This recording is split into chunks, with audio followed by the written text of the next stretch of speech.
Good morning and welcome to Charting the Markets on Friday, the 27th of January.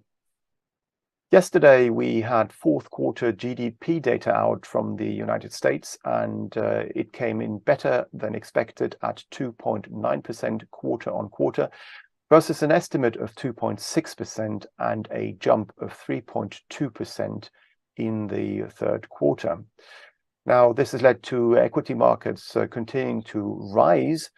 And before we look at European equity markets in a minute, I would like to very quickly glance at today's economic calendar. It's quite light today, and at 1:30 p.m. we've got the US PCE price index for December out. Now, that's the Fed's preferred measure of inflation, but market participants really look at consumer price inflation, so CPI data instead.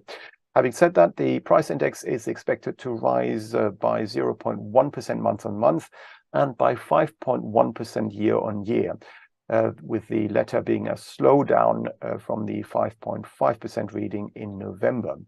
And at 3 p.m., we've got US pending home sales for December, which we expect to fall by 1% month on month. And this comes ahead of earnings from the likes of American Express and also Chevron. So let's start by having a look at European equity indices. And here you can see a daily financial bet of the FTSE 100. And as we can see here, there's very little volatility at the moment, very little trading going on. Same yesterday. We're just trading sideways above this week's low at 7,711 and above our uptrend line, which goes back to October of last year. So we're short-term just for the last week and a half in a short-term consolidation phase. And basically, as long as we hold above 7,711, the longer-term uptrend is still in place. Having said that, we may well flip through 7,711 next week because we've got a plethora of central banks coming out with the Fed, the European Central Bank and the Bank of England, all expected to hike their rates. And if we were to slip through 7,711, the next downside target would be the November high at 7,618, and also this uptrend line, which goes back to October of last year, around 7,640. So these are the potential downside targets. And if we were to want to rise further again, what we need to do is take out the last reaction high, a high where you have a candle which is higher than the one to the left and to the right. And this comes in at 7,811 on this daily financial bet. So as long as we stay between 7,811 and 7,711, we're just in a sideways trading range. Moving on to the DAX 40, what we can see here is that here we're also flattening out after this very sharp rise in the German stock index by about 7.5% since the beginning of the year. We are now approaching our uptrend going back to the beginning of January, around 15,100, and are just trading in a small sideways trading range into the end of the week, as you can see here. The support on this chart comes in between this week's low at 14,964 and last week's low at 14,904. As long as these underpin, the uptrend remains intact. But if we were to fall through 14,904, we may slip back towards the December highs between 14,677 and 14,606. And for further upside to become possible, we need to take out yesterday's high at 15,221, which would then lead to probably a retest of the January high at 15,272. And that may then extend towards 15,500. But right now, just very little going on with regards to the DAX 40. Now, it's not surprising because we had a very sharp ascent and very quickly. And when that happens, markets usually tend to consolidate. But what is of interest is that the US markets are catching up. At the beginning of the year, US markets were basically underperforming European counterparts, but they are now catching up. And you can see here, we are approaching a resistance line on the S&P 500. We are now trading above the 200-day simple moving average here in red at 3,942, which was retested on Wednesday, and we bounced off it, all of which is very positive. So basically, as long as we stay above Wednesday's low at 3,949, the uptrend is very much intact with regards to the S&P 500. And if we go on to a weekly chart, what we can see here is that if we draw a trend line through the highs from the January 2022 high from a year ago, we are right now testing or about to test that long-term downtrend. And this will be key for the weeks and months ahead, because if we can break above there and also rise above the December high at 4,139, we will have formed a very important bottom with regards to the S&P 500. So that will be quite interesting to see in the days and weeks ahead. And as I said, we are right now testing that resistance. The US dollar has also been impacted by the better than expected US fourth quarter GDP data.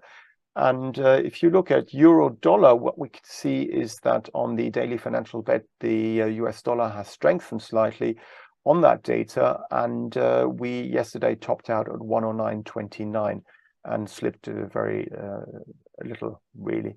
And today, again, not much is happening. I mean, we're coming towards the end of the week. And don't forget, next week, we've got several central banks, such as the US Fed, the European Central Bank, and the Bank of England, probably hiking their rates. And we also have non-farm payrolls next Friday. So it's not surprising that perhaps some traders are taking some money off the table. After all, euro dollar has risen quite nicely over the last week or so, and is now stalling just below the psychological 110 mark.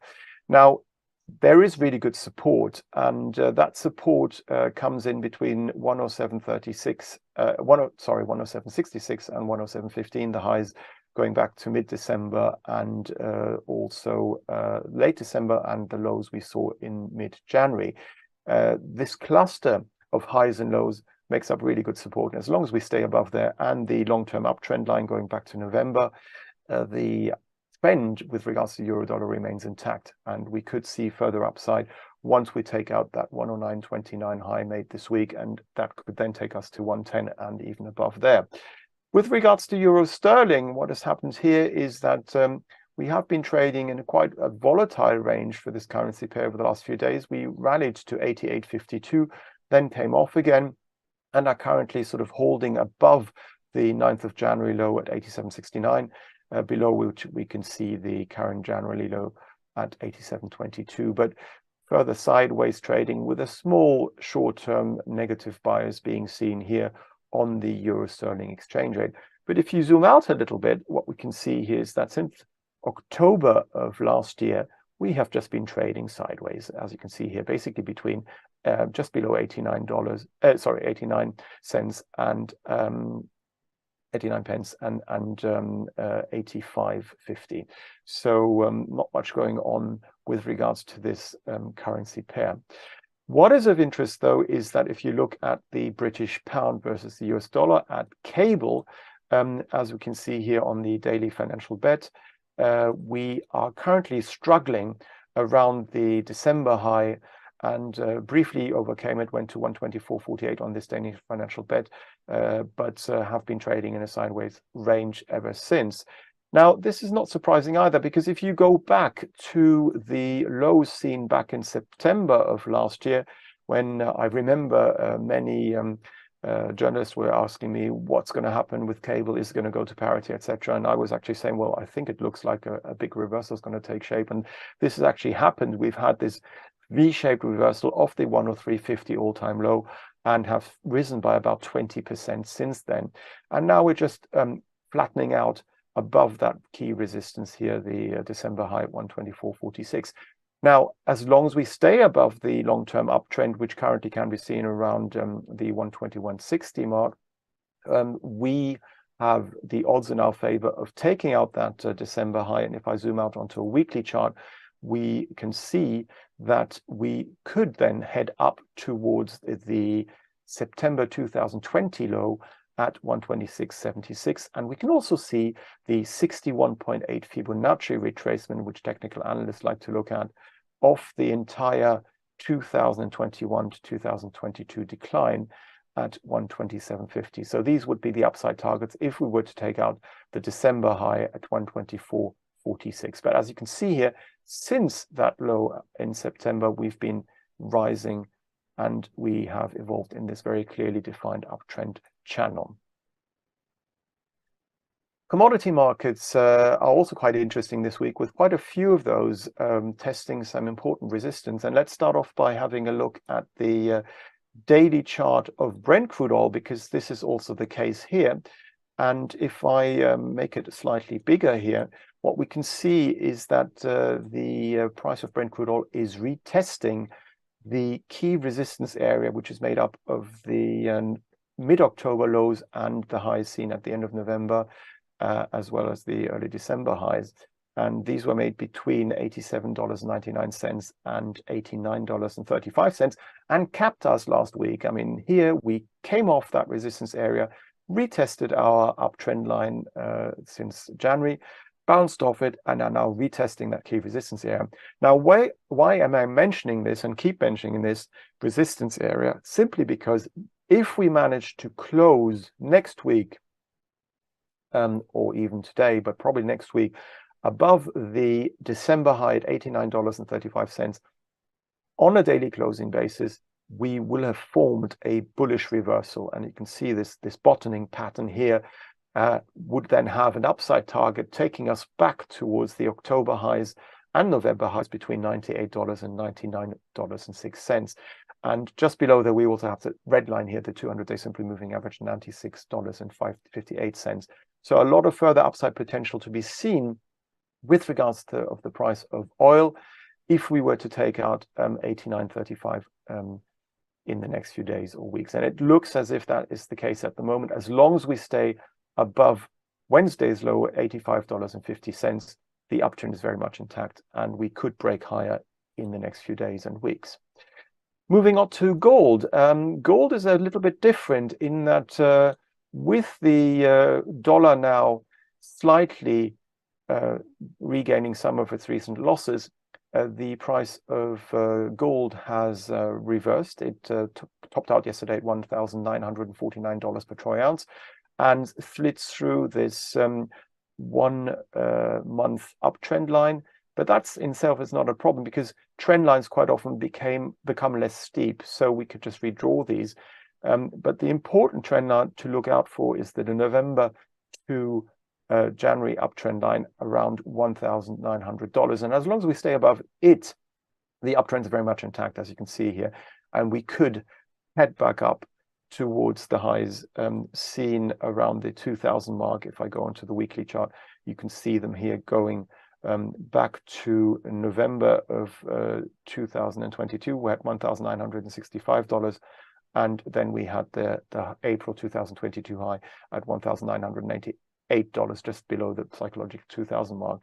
So gold, as you can see here, very much in an uptrend and likely to continue to rise, even if we see a short-term reversal lower. So that would probably be a good opportunity to buy into any short-term weakness with regards to gold. Moving on to another commodity, here is a daily financial bet of aluminium.